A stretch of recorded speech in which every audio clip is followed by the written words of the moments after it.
వీళ్ళు ఒక gold fish ఈ విధంగా అందులో ఉన్న పెద్ద చేప. ఒకరెవరో మహానుభావురాలు యూట్యూబ్. అవును, టోల్ అవడానికి ఇంకెంత టైం ఉంది? ఇంకో 10 సెకండ్లు అయితే ఫెయిల్ అవుతుంది. ఆఖరిలో ప్రాంక్ రివీల్ అయ్యాక అనిల్ వల్ల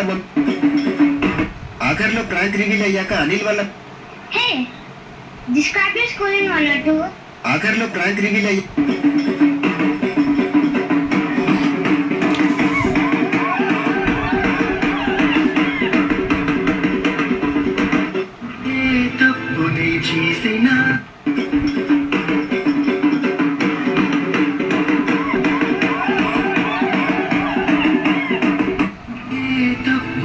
చేసినా